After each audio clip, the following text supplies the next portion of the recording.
জয় গুরু, বন্দে পুরুষোত্তমম, পরম পিতার রাতুল শ্রীচরণে প্রণাম জানিয়ে আপনাদের প্রতি প্রত্যেককে আনন্দিত জয়গুরু জানিয়ে শুরু করছি আজকের ইষ্ট প্রসঙ্গ। প্রথমেই আপনাদের প্রতি প্রত্যেককে শুভ দীপাবলির শুভেচ্ছা রইল। মা কালী নিয়ে পরম প্রেমময় শ্রী শ্রী ঠাকুর অনুকূল চন্দ্রের ভাব দ্বারা আজকের ইষ্ট প্রসঙ্গে তুলে ধরার চেষ্টা করছি। মা কালীর প্রসঙ্গ উঠতে শ্রী শ্রী ঠাকুর বললেন, কালী মানে সংখ্যায়নী গতি, যে গতির দ্বারা সংখ্যা অর্থাৎ সৃষ্টি হয়।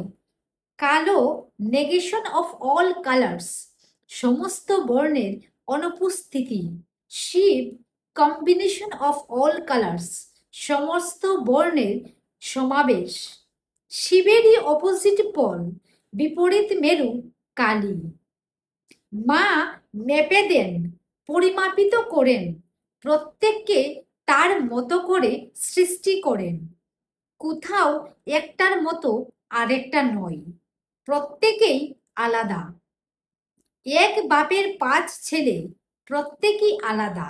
মাই যেন আলাদা করে মেপে দেন। নিজের মাকে বাদ দিয়ে যে কালী পূজা করে, শ্যামা পূজা করে, জগদ্ধাত্রী পূজা করে, সে পূজা সার্থক হয় না। প্রত্যেকের মা ও বাবা তার জীবন্ত গৃহ দেবতা বিশেষ। মার উপর টান থাকলে সদ্গুরুর প্রতি টান আপনা থেকে হয়ে ওঠে। অরবিন্দ বাবু, কালী কালো কেন? শ্রী শ্রী ঠাকুর, তিনি শ্যামা আর শিব হলো শ্বেত, হোয়াইট। কালী নেগেটিভ, রিচি, শিব পজিটিভ, রিজি। নেগেটিভ পজিটিভ, রিচি রিজি এর ইন্টারঅ্যাকশন, পারস্পরিক ক্রিয়া, এর ভিতর দিয়েই শক্তির উদ্ভব। শিবকে বাদ দিয়েও শ্যামা থাকে না, শ্যামাকে বাদ দিয়েও শিব থাকে না। আপনি আছেন, আপনি বাবা মা দুইয়েরই প্রোডাক্ট, ফল। জ্ঞানদা, শিবের বুকে শ্যামার কল্পনা কেন? শ্রী শ্রী ঠাকুর, ব্রহ্মার সৃষ্টি কিন্তু লক্ষ্মীর পেট থেকে নয়, নারায়ণের নাভি পদ্ম থেকে।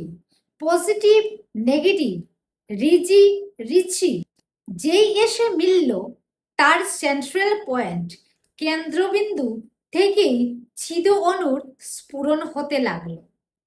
ঠাকুর এমন কোনো বিষয় নেই যার উপর তিনি বলে যাননি। তাই আমরা যারা ঠাকুরকে ধরেছি, আমরা প্রত্যেকেরই জানা উচিত যে প্রত্যেকটি বিষয়ে আমার ঠাকুরের ভাবধারা কেমন ছিল, তিনি কি বলে গেছেন। জয় গুরু। সবাই ভালো থাকবেন, সুস্থ থাকবেন।